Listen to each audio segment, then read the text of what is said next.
Dans le Nouveau Testament, je voudrais vous proposer la lecture ici, chapitre 19 de Luc, évangile de Luc, chapitre 19. On va ensemble lire quelques instants le récit d'un homme dont la Bible nous parle ici et d'une rencontre qui va changer sa vie.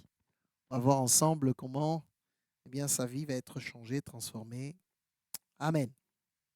Voilà, Luc 19, je vous propose la lecture à partir du verset 1. Jésus étant entré dans Jéricho, traversait la ville. Et voici un homme riche appelé Zachée, chef des publicains, cherchait à voir qui était Jésus. Mais il ne pouvait y parvenir à cause de la foule, car il était de petite taille. Il courut en avant et monta sur un sycomore pour le voir parce qu'il devait passer par là.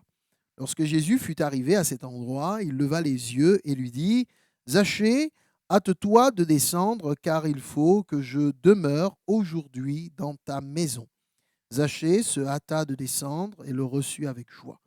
Voyant cela, tous murmuraient et disaient : « Il est allé loger chez un homme pécheur. » Mais Zachée, se tenant devant le Seigneur, lui dit : « Voici, Seigneur, je donne aux pauvres la moitié de mes biens, et si j'ai fait tort de quelque chose à quelqu'un, je lui rends le quadruple. » Jésus lui dit : « Le salut est entré aujourd'hui dans cette maison, parce que celui-ci est aussi un fils d'Abraham, car le Fils de l'homme est venu chercher et sauver ceux qui étaient perdus. » Amen.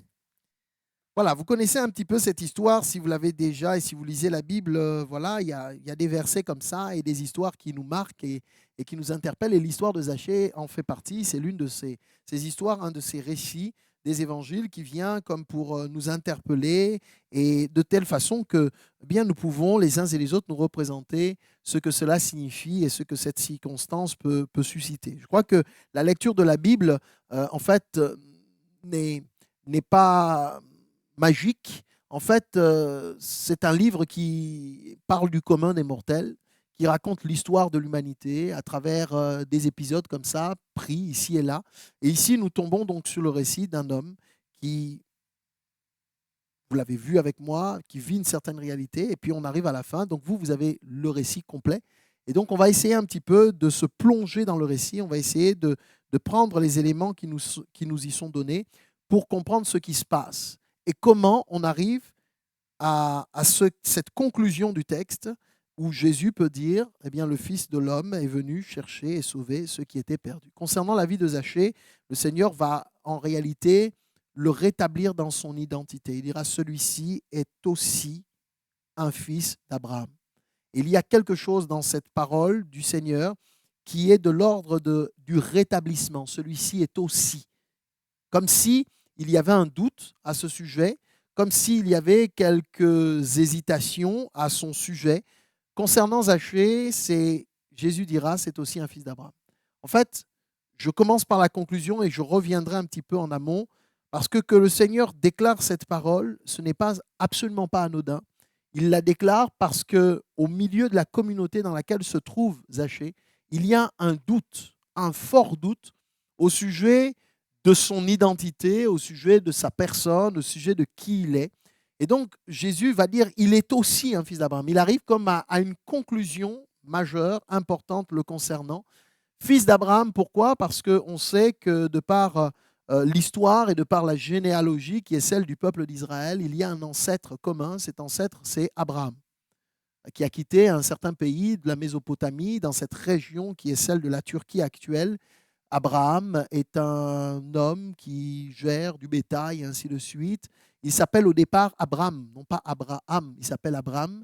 Mais de Abraham, il va devenir Abraham, et Abraham, père des croyants, père de tous ceux qui croient, il va croire en Dieu. Il fait partie de ceux qui vont ouvrir la porte à la lignée de ceux des peuples du moins, qui sont déclarés des peuples monothéistes, c'est-à-dire qui croient en un seul Dieu, quoique lui soit originaire d'une zone, de région où l'on croyait en plusieurs dieux, les peuples polythéistes. Mais Abraham va faire la connaissance du Dieu unique, du Dieu qui va lui parler, s'adresser à lui là où il se trouvait, de par une révélation extraordinaire, l'invitant à le suivre. Et Abraham a eu confiance, il a eu la foi, Littéralement, c'est ce que ça signifie. Il a eu la foi. Il a eu confiance en Dieu.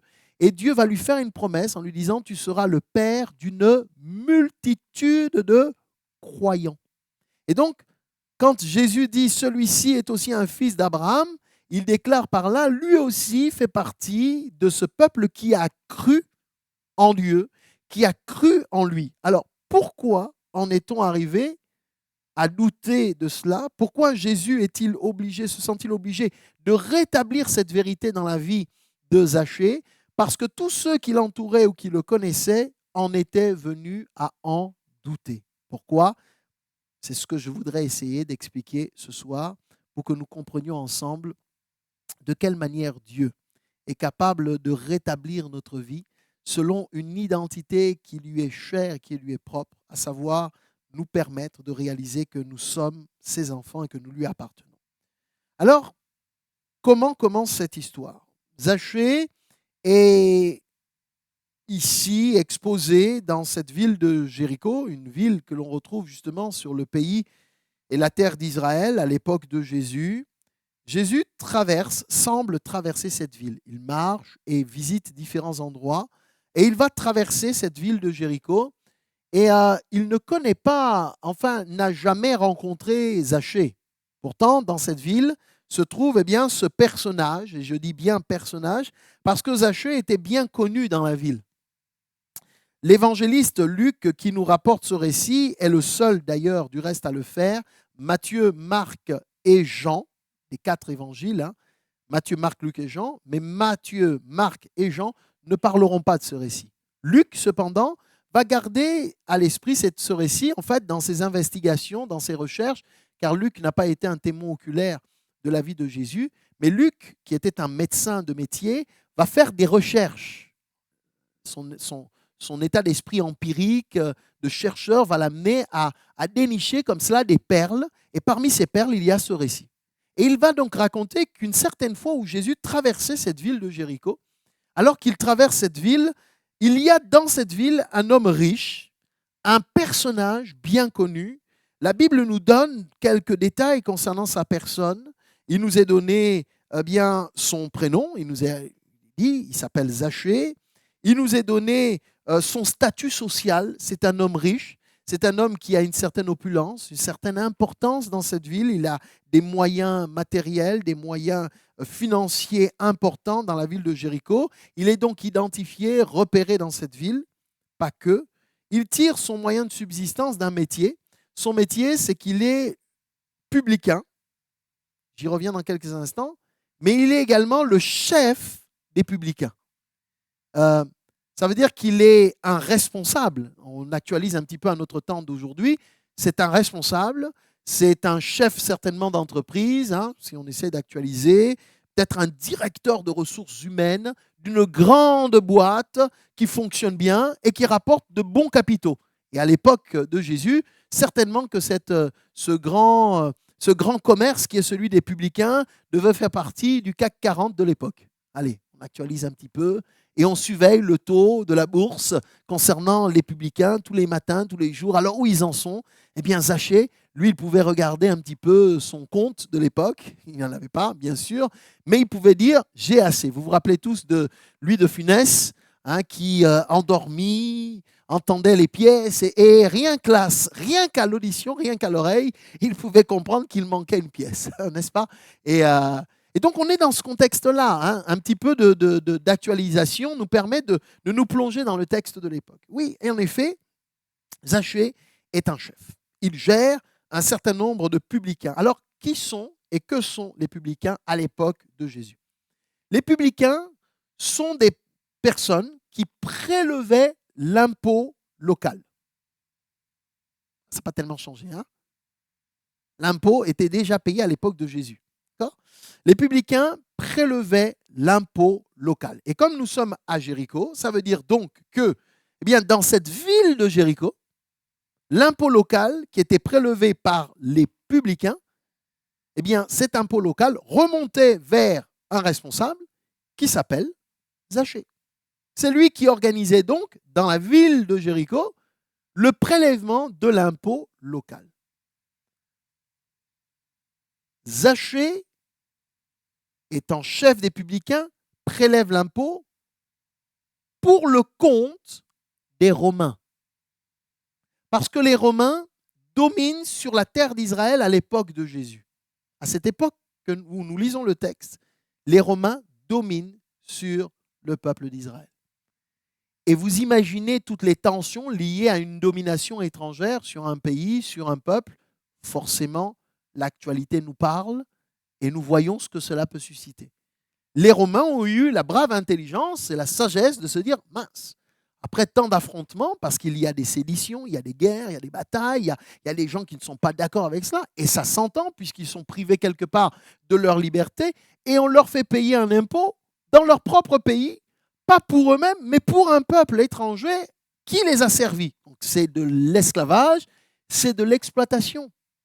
Et donc les Romains ont eu l'intelligence sournoise, mais quand même l'intelligence de se dire, puisque nous sommes tout le temps en débat et en combat avec eux, ça va être simple. Nous allons engager des personnes résidant dans le pays et nous allons les employer, eux, pour qu'ils prélèvent l'impôt à notre place et qu'ils fassent remonter vers nous, vers nos trésors, donc cet impôt qu'ils ont prélevé. Puisqu'ils sont eux-mêmes habitants du pays, eh bien, ils sauront regarder un peu différemment, donc ils vont le faire. Et au passage, ils seront payés pour cette fonction-là.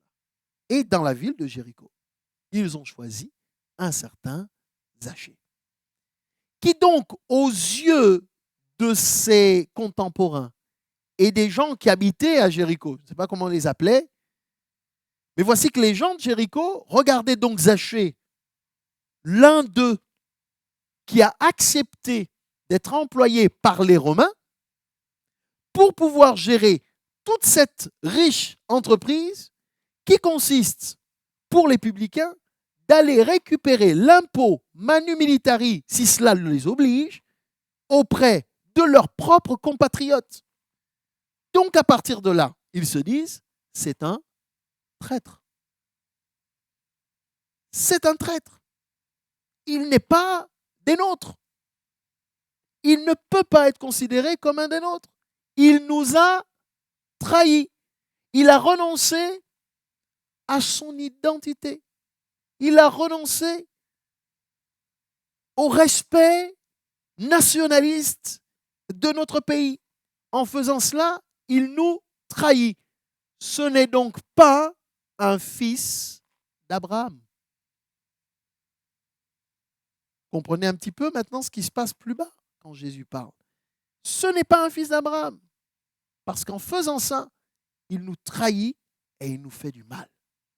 Zachée, ne tenant pas compte de la réputation qui pourrait être la sienne dans cette ville de Jéricho, est non seulement connu, mais il est craint. On le craint. Parce que c'est le chef des publicains, c'est le chef de tous ceux qui prélèvent cet impôt. Et la Bible nous montre que, au-delà de ce contexte, donc l'explication me paraissait importante de préciser donc d'où provenaient ces ressources.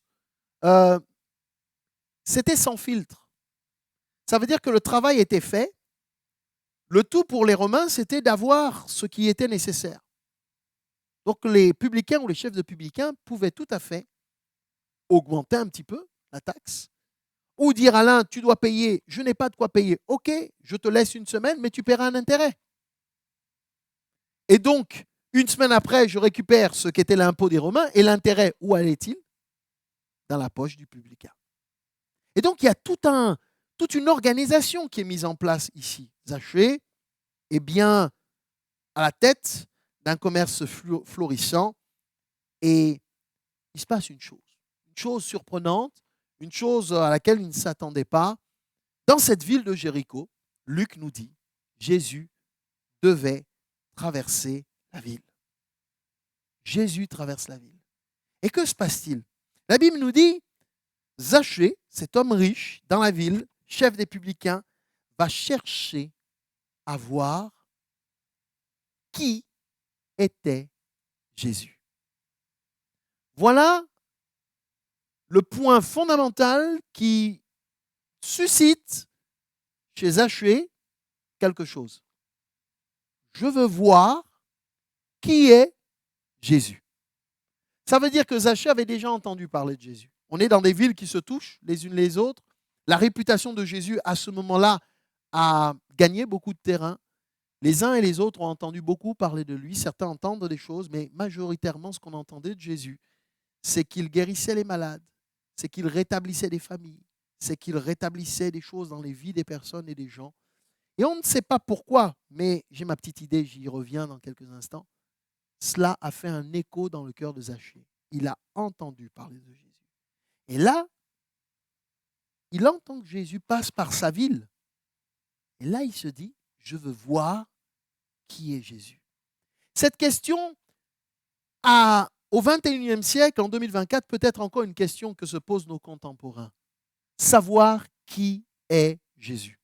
Les livres en parlent, les documentaires en parlent, des séries télévisées en parlent. Vous avez un film qui passe, une série qui passe en ce moment qui s'appelle The Chosen, qui parle de Jésus, ainsi de suite. Et il y a plein de choses qui ressortent.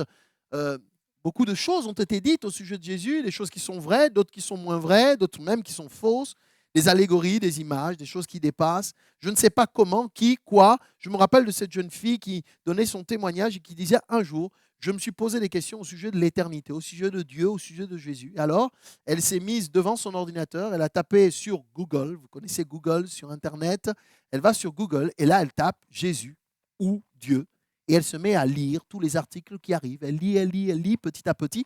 Et petit à petit, il y a une conviction qui se construit en elle. Il y a des choses qui mûrissent en elle. Et elle va finir par faire une belle expérience de conversion avec Dieu à travers ce moyen-là. Donc, on peut tous à un moment donné être comme Zachée. Je veux savoir qui est Jésus.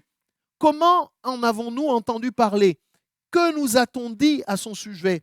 Par quel prisme avons-nous observé qui était Jésus? Nous ne savons pas de quelle manière Zachée a entendu parler de Jésus. Mais nous savons une chose, c'est que tout événement, toute situation nous renvoie toujours à nous-mêmes. L'appréciation que nous avons d'une circonstance ou d'une personne dépend toujours, en premier lieu, de nous-mêmes. La perception que je vais avoir d'une personne va faire appel à mon ressenti intérieur et personnel, mon expérience, mon histoire, mon parcours. La façon dont je vais voir un homme, la façon dont je vais voir une jeune femme, la façon dont je vais voir un enfant, va dépendre de la façon dont moi-même je me suis construit et de la façon dont je le vois.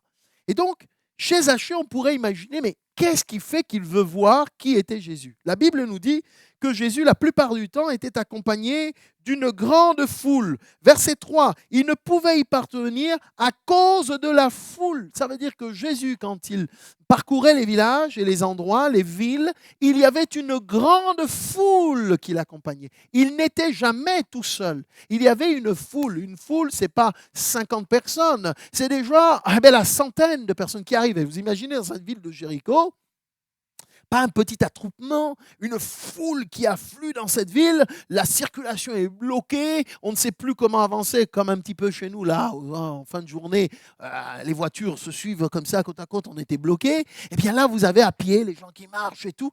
Et Zachée est frappé par cela. Et quand il pose la question, il se pose la question, mais c'est Jésus. Alors là, il se dit, je veux savoir qui est Jésus. Qui est cet homme qui peut drainer autant de personnes? Qui est cet homme qui peut attirer à sa suite une telle foule? Vous noterez que cela va à l'antipode de l'expérience personnelle de Zachée. Parce que Zachée aussi est connu. Oui, il est riche, il est connu comme étant chef des publicains, mais il n'attire pas les foules autour de lui. Au contraire, imagine que quand il circule, il y en a quelques-uns qui fuient. Vous noterez qu'il a été dit à Jésus ceci. Il est allé loger chez un homme pécheur. Ça veut dire quoi? Ça veut dire que la réputation de Zachée était toute faite. On n'avait pas envie de traîner avec lui. C'est un homme pécheur. Donc, j'imagine Zachée qui se dit, mais cet homme est connu, il attire des foules, alors que lui aussi est connu, mais il n'attire pas de foule. Et en plus, il vit une circonstance compliquée parce qu'il n'est pas non plus quelqu'un, entre guillemets, que la nature aurait gâté. Pourquoi? L'Écriture nous dit, la Bible le décrit, Luc nous donne ce détail. Allez comprendre pourquoi? Oui, mais parce qu'il y a une suite à tout cela. Luc nous dit, Zachée ne pouvait pas voir qui était Jésus. Il veut voir qui est Jésus, mais il ne peut pas. Pourquoi? Parce qu'il nous est dit que c'était un homme de petite. Il est petit de taille, Zachée. Ça veut dire que parmi tous les hommes de sa génération et ses contemporains, Zachée n'est pas très grand. Il n'est pas très grand, il est petit de taille.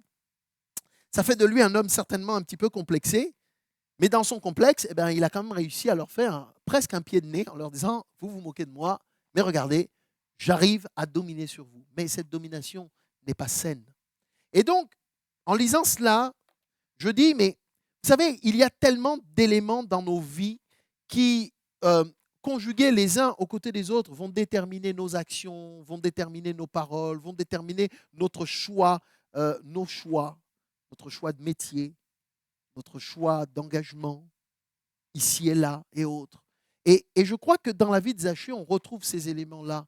On retrouve un homme qui, en quelque sorte, a une revanche sur la vie et qui se dit, mais peu importe la réputation que j'ai, cependant, il voit chez Jésus quelque chose qui ne ressemble pas à ce qu'il vit. Et la réalité de la Bible nous montre ceci, c'est que nous sommes pécheurs. Le péché, c'est ce qui nous sépare de Dieu. Le péché, c'est comme une, excusez l'expression, mais elle est réelle, c'est comme une gangrène. C'est comme quelque chose qui s'est infiltré en nous et qui nous touche toute l'humanité. La Bible nous dit tous ont péché, tous. Personne n'est parfait, personne. Quelqu'un dira, mais moi, je n'ai pas fait grand-chose. J'ai juste pris un bonbon dans la cuisine sans demander à mon père ou à ma mère. Ok, d'accord. Mais le péché, ce n'est pas le fait de voler, mentir, tuer, tricher, tout ça. Non, le péché, littéralement, dans la Bible, nous parle de ce qui a été séparé de Dieu. Littéralement, le péché, c'est ce qui a manqué le but. Dieu a un but pour l'humanité et le problème, c'est que l'être humain a manqué le but de Dieu. C'est comme un rendez-vous manqué. C'est comme un rendez-vous de Dieu qui a été proposé à l'humanité, le rendez-vous d'une rencontre avec Dieu que nous avons tous manqué. Et à cause de ça, nous sommes tombés donc dans finalement la perdition, perdus loin de Dieu. Nous ne le voyons plus séparé de lui. Par conséquent, nous faisons des choix. Nous avançons comme nous pouvons. Nous essayons de faire ce que nous avons à faire en espérant que les choses aillent mieux. Zachée nous parle ici de cette expérience d'un homme qui se sent perdu, égaré, mais qui, au milieu de l'humanité, qui voit la perte qui est la sienne? Qui voit? Eh bien, le seul qui le voit, c'est Jésus. Alors que Zachée cherche à savoir qui était Jésus, en fait, Jésus sait exactement qui est Zachée, et c'est ce que la suite du texte nous fait découvrir. Alors, Zachée, vous le noterez ici, trait de caractère là encore, et c'est très intéressant. Moi, j'aime beaucoup lire les évangiles en prenant le temps de décortiquer les éléments qui en ressortent. Et ce qui est parlant, puisque je vous l'ai dit tout à l'heure, Zachée a une revanche comme sur la vie, il leur fait comme un pied de nez, dire écoutez, vous pensez que moi je suis de petite taille, mais j'y arriverai, et il finit par s'en sortir dans sa vie. Et ce trait de caractère ressort dans le texte. Comment? La Bible nous dit qu'il ne peut pas voir Jésus à cause de la foule. Est-ce que Zachée retourne chez lui à la maison en se disant oh mince, je ne peux pas le voir, ben, je retourne chez moi, je vais me prendre un petit café, m'asseoir, m'installer. Non, on ne prenait pas le café à l'époque. Allez, je vais me faire mon petit thé et puis je reste tranquille. Non, non, non, non, non. La Bible nous dit, verset 4, il courut en avant. Zachée, c'est son trait de caractère. Ce n'est pas quelqu'un qui baisse les bras. On ne peut pas le lui reprocher. Mais c'est quelqu'un qui ne s'arrête pas sur les obstacles qui sont devant lui. Oui, petite taille, d'accord, je ne peux rien voir. Mais il se dit, stop, ça ne suffit pas. Ça ne m'arrêtera pas, comme pour sa vie, finalement. Il a gravi les échelons, chef des publicains. Mais moi, je ne lâcherai rien. Il court en avant, c'est-à-dire qu'il va courir plus vite que la foule qui est là, et je vous laisse imaginer tous les obstacles, bien sûr, au milieu de la foule. Zachée va courir, quoique vous me direz, il est de petite taille, peut-être qu'il a pu se faufiler, mais en tous les cas, en tout état de cause, la Bible nous dit qu'il va courir en avant. Pourquoi court-il en avant? Parce qu'il cherche un moyen de voir Jésus. Alors, je vais venir à cela dans quelques instants. Il tombe sur un sycomore. Le sycomore était un arbre célèbre du temps de Jésus, un arbre très, très grand, très gros, très vaste, et un arbre qui était vraiment réputé pour sa solidité. Zachée voit ce sycomore. Il n'est pas parlé ici d'un jeune homme, il nous est parlé de Zachée, un homme d'âge mûr. Et que fait cet homme d'âge mûr? Il monte sur l'arbre. Il monte sur ce sycomore. En fait, on voit à la fois son caractère, on comprend donc la vie qu'il a et le choix qu'il fait, mais d'un autre côté, ce texte met en évidence un homme qui a la foi. C'est un homme qui a la foi, un homme déterminé, mais qui va donc ici fixer son attention par rapport à cette question qui est en lui. Il veut voir qui est Jésus. Il veut voir qui est Jésus.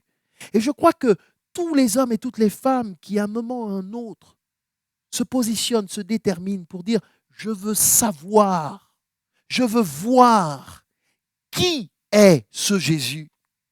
Qui est-il? Par quel moyen puis-je faire connaissance avec sa personne ?» Eh bien, tous ceux et celles qui s'engagent sur ce terrain-là trouveront certainement au moment ou à un autre des obstacles. Des obstacles qui sont des obstacles extérieurs et puis des obstacles qui sont des obstacles intérieurs.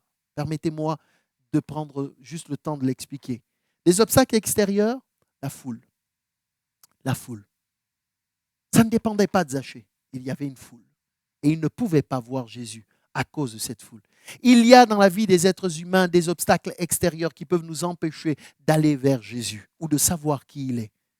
Quelqu'un dira, mais moi je n'ai pas réussi dans ce domaine-là à m'approcher davantage de Dieu à cause de tout ce que j'ai entendu, de tout ce que j'ai vu. Ces obstacles qui sont extérieurs à nous, qui ne dépendent pas de nous. Je n'ai pas eu le temps, je n'ai pas pu m'en occuper, j'ai été pris, ainsi de suite, et d'autres choses encore. Et puis il y a tous ces obstacles qui sont des obstacles intérieurs, personnels.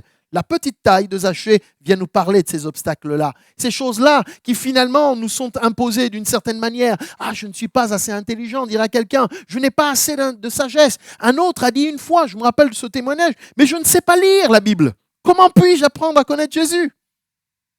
Et je me souviens de ce prisonnier qui a appris à lire en lisant la Bible. En lisant la Bible. Ou encore de cet homme qui était là, assis dans ses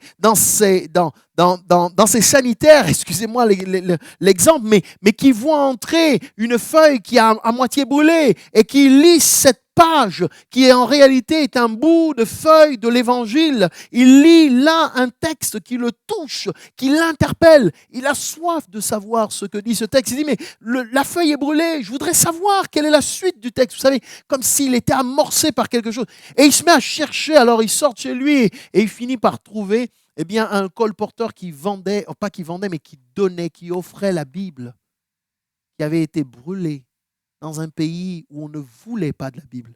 Et le feu qui a pris a fait monter toutes ces feuilles jusqu'à ce qu'il y en ait une qui arrive dans un endroit des plus improbables pour rencontrer un homme qui avait besoin de rencontrer et de savoir qui était Jésus. Et voyez-vous, il a reçu enfin le livre et il a retrouvé la page exacte où il avait lu et il s'est converti comme cela. Eh bien, voyez-vous, il y a des obstacles qui sont des obstacles personnels et intérieurs. Et on pourrait dire, mais ça va m'empêcher. Mais la foi déterminée, la foi qui croit, la foi qui dit je ne lâche rien, la foi qui dit je peux toucher du doigt cette réalité, c'est celle qui se met en avant, à l'instar de Zachée, qui court en avant. Eh bien nous aussi nous disons, rien ne pourra m'empêcher de trouver les réponses aux questions que je me pose. Rien ne pourra m'empêcher de saisir ce qu'il y a derrière cela. La foi, c'est cela, c'est de croire en dépit de tout ce qui peut nous entourer. Et même dans la vie courante, la plupart des hommes et des femmes disent, je crois que j'y arriverai. Je n'ai pas encore de travail, mais j'ai déposé un CV ici et là. Je crois que j'y arriverai. Et ainsi de suite. C'est l'étudiant qui n'en peut plus par rapport à ses études, se dit, mais est-ce que je vais réussir mes examens? Mais qui se dit, je crois que je vais y arriver. On emploie ce mot tellement de fois, je crois, je crois, je crois. Et en fait, le mot croire renvoie à la confiance. J'ai confiance. Et Zachée ici nous montre, oui, certes, un trait de caractère, mais ce qui va amener Jésus justement à l'interpeller, c'est justement parce qu'il voit la foi de cet homme. Il va faire quelque chose d'improbable, je l'ai dit. Il monte sur un sycomore. Zachée est un homme riche, le chef de tous les publicains de la ville de Jéricho. Et le voilà monté sur un arbre. Il y a quelque chose de bizarre. C'est comme si vous trouviez Bill Gates monté sur un arbre. Je donne un exemple un petit peu comme ça pour qu'on vous avez, mais c'est ridicule, mais qu'est-ce que c'est que ça? Eh bien, Zachée n'a pas peur du ridicule, pourvu qu'il puisse voir Jésus. Alors il court en avant, il monte sur ce sycomore. La Bible continue de nous dire, il monte sur le sycomore pour le voir, verset 4, parce qu'il devait passer par là. Zachée se dit, il va passer par là. Il monte sur l'arbre, je vais le voir. Il se contente de ça. Il voudrait juste le voir. Alors que Zachée veut voir Jésus, en réalité, Jésus l'a déjà vu. Et c'est Jésus qui va le voir. Et non seulement Jésus va le voir, mais Jésus va l'appeler par son nom. Et non seulement il va l'appeler par son nom, Jésus va lui demander de descendre. Et non seulement Jésus lui demande de descendre, mais Jésus lui dit, je veux venir chez toi. Et c'est ça le cœur de l'évangile en fait. L'évangile c'est un contact. L'évangile c'est une rencontre. L'évangile c'est un moment intemporel. C'est un instant où Dieu porte ses regards sur nous. Et où il nous dit, ta vie m'importe. Ta vie a de l'importance pour moi. Zachée qui est monté sur cet arbre et dont la réputation n'est pas des plus reluisantes. Cet homme qui est finalement, pourrait parler de tous les obstacles extérieurs, intérieurs qui sont les siens, se retrouve monté sur cet arbre. Et la Bible nous dit, lorsque Jésus fut arrivé à cet endroit, comme à ces moments, à l'endroit où Zachée pensait, oui, il va passer par là. Mais rappelez-vous, c'est juste pour le voir, pas pour plus. Parce que Zachée ne se fait pas d'idée. Si, mais moi, finalement, dans cette ville, j'ai une telle mauvaise réputation. Bon, voilà. Je veux le voir, c'est juste voir qui est-il, à quoi ressemble-t-il. Et dans ce moment-là, dans ce moment improbable, dans ce temps où tout s'entrechoque et où une réputation, une idée, ce qu'on pourrait imaginer d'une personne, et où tout ce qui a été dit, on dit c'est inutile, rien ne sortira de bon de là. Dans ce moment-là improbable, il se passe quelque chose de merveilleux. L'amour de Dieu se manifeste. La grâce de Dieu ineffable, c'est le cœur de l'évangile. C'est le regard de Dieu posé sur des hommes et des femmes à des moments où on n'aurait jamais imaginé. Quelqu'un dira, on n'aurait pas misé un copec sur cet homme. On aurait dit, mais lui, ce n'est même pas la peine. Ce n'est même pas la peine. Mais le Seigneur porte ses regards sur lui. Le Seigneur le regarde. La Bible nous dit, il leva les yeux. Arrivé à cet endroit. Mais qui a dit à Jésus que Zachée était monté sur un arbre? Surtout qu'il est sur l'arbre. Ça veut dire que la foule avance. Personne ne regarde. Vers le haut, qui regarde? Personne. Si, Jésus regarde partout. Jésus regarde partout. Et il voit là où vous et moi, nous ne voyons pas. Il voit la laideur de notre cœur. Il voit la peine de notre âme. Il voit la souffrance. Il voit les épreuves qui sont les nôtres. Il voit les complexes de nos vies. Il voit le péché qui est attaché à nous. Il voit là où personne ne peut voir. Et si quelqu'un se cache en se disant « mais moi, il ne me verra pas », eh bien le Seigneur te voit. Il te voit, mais il ne te condamne pas, il ne t'accuse pas. Il lève les yeux et il lui dit « Zachée, hâte-toi de descendre ». Il s'adresse à lui directement, il lui parle. L'évangile nous parle d'un Dieu qui s'adresse à nous. L'évangile nous parle d'un Dieu qui nous connaît tellement, tellement en profondeur, qu'il voudrait se présenter à nous. Nous ne sommes pas à la hauteur, pas capables, mais lui, il désire se présenter à nous. Zachée cherchait à voir qui était Jésus. Eh bien, Jésus répond à cette question de Zachée. Qui est Jésus? Eh bien, Jésus vient se présenter à lui.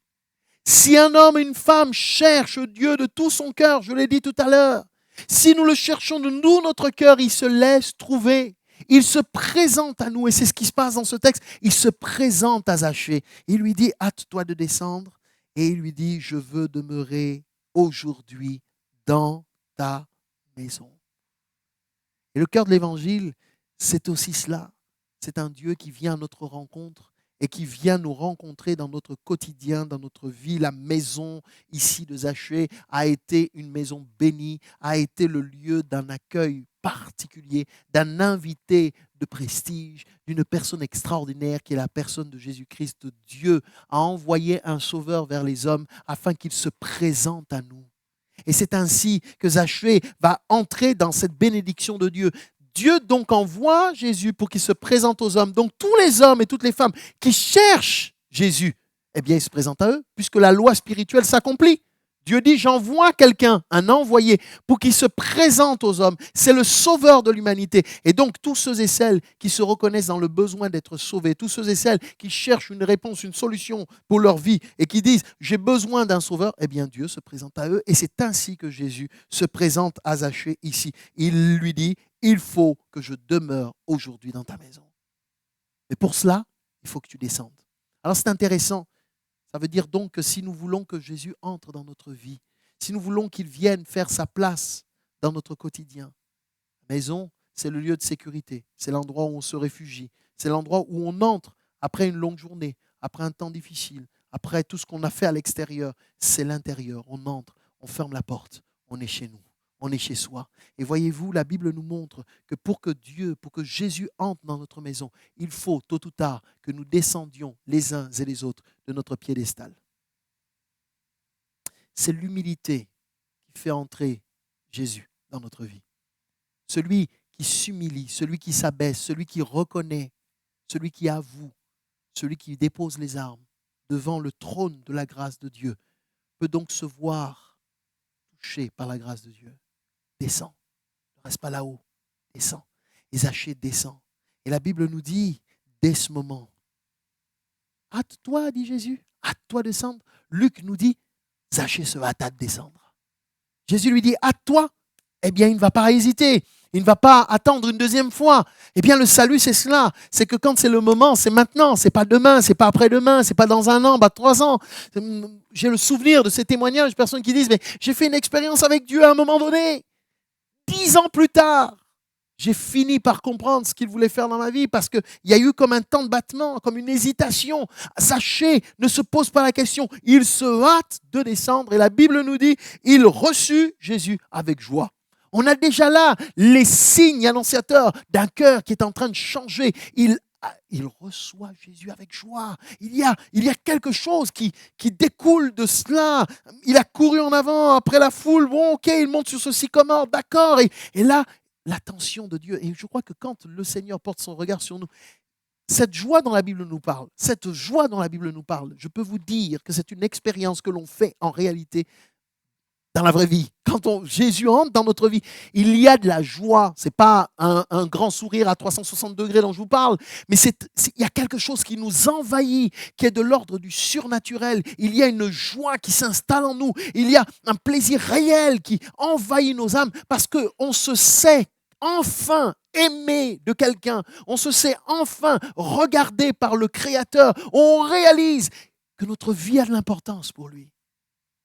Plus rien d'autre n'a d'importance. Zachée accueille Jésus dans sa maison avec joie.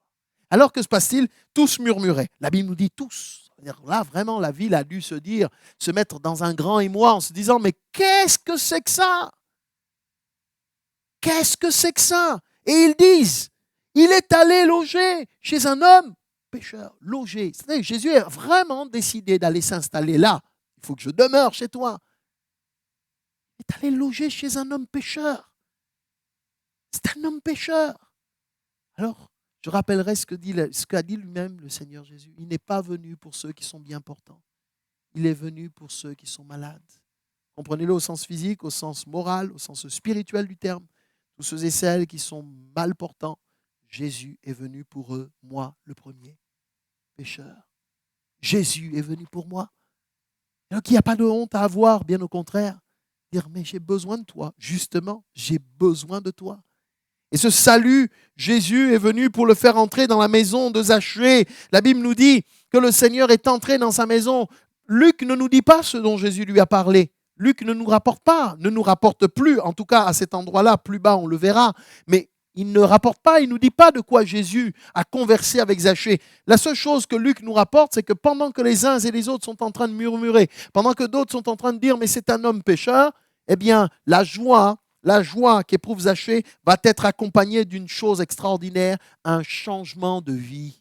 Un changement radical dans le cœur et l'âme de cet homme ici qui est rejeté. La Bible nous dit se tenant devant le Seigneur. Il n'a pas besoin de se tenir devant les uns et les autres, devant, je dirais, le tribunal moral ou moralisateur des religieux ou des pensées bien portantes.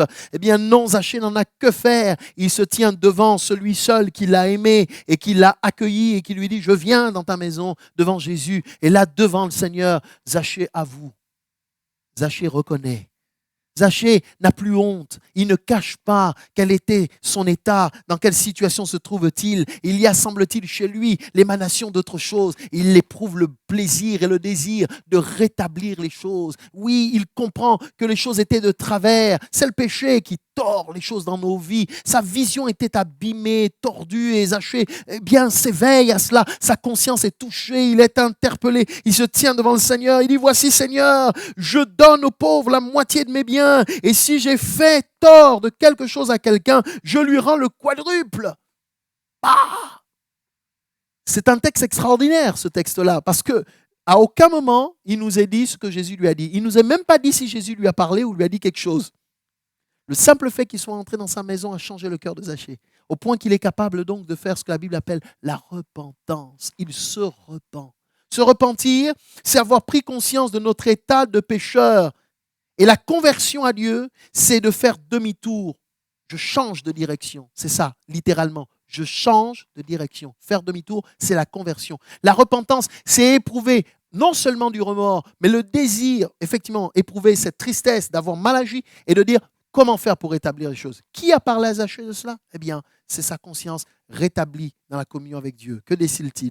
Il dit, mais si j'ai fait du tort à quelqu'un, si j'ai fait du tort à quelqu'un, Zachée, tu as conscience? Il avait conscience certainement du tort qu'il faisait aux gens, mais jusque-là, il restait sur sa position, il campait sur ses positions, mais voilà que là, son cœur étant changé, son cœur étant touché par la miséricorde et la grâce de Dieu, désormais, ce qu'il trouvait dans le fait d'avoir plus, dans le fait de tricher de cette manière-là, tout ce qu'il trouvait et qui semblait le rassasier, mais qui ne le rassasiait pas en réalité, eh bien aujourd'hui, il l'a trouvé en Jésus. Il a trouvé ce qui comble son âme. Il a trouvé l'amour de Dieu qui change les vies et qui transforme les cœurs. Et à partir de là, il se dit, mais je n'ai plus besoin de tout cela.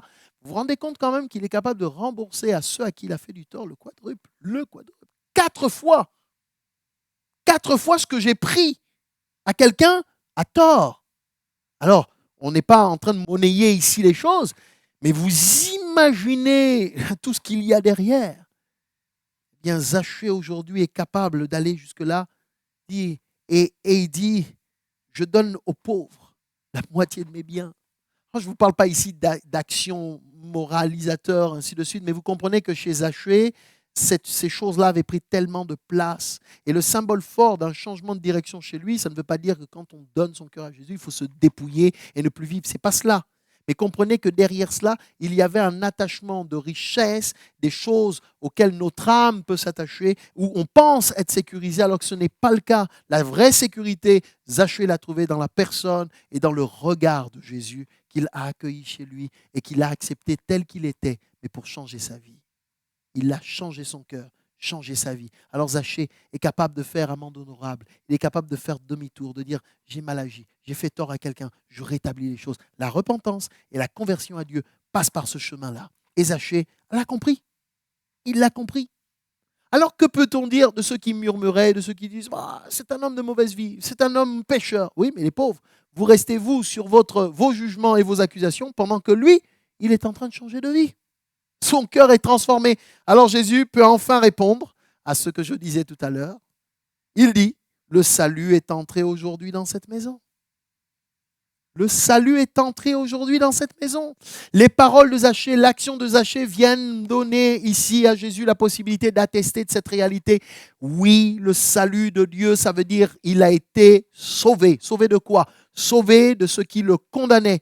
Sauvé de ce qui l'entraînait vers la perdition, loin de Dieu, comme je l'ai dit par rapport au péché. Il a été sauvé et comme il a été arraché de la mort, Jésus dit, le salut est entré dans cette maison aujourd'hui. Oui, Zachée est sauvé. Et la conclusion, en effet, qui arrive parce que celui-ci est aussi un fils d'Abraham. Et je l'ai dit en amont, au début de ce temps, qu'a-t-il dit le Seigneur? C'est le fils d'Abraham. Ça veut dire qu'il fait partie de ceux aussi qui ont cru, parce qu'Abraham a cru. Lui aussi a cru. Et là où certains auraient dû dire, mais lui, c'est un traître, n'est-ce pas? Je le disais tout à l'heure, c'est un traître. Il nous a vendus aux Romains. Eh bien, le Seigneur peut dire, non, celui-ci aussi a cru. Et c'est la seule chose essentielle pour sa vie. Oui, il était perdu. Zachée était perdu. Oui, il s'était égaré. Et Jésus dira ceci, il est venu chercher et il est venu sauver ceux qui étaient perdus. Vous noterez que ce n'est pas ceux, C-E-U-X, mais il dit ce qui a été perdu, la chose qui était perdue.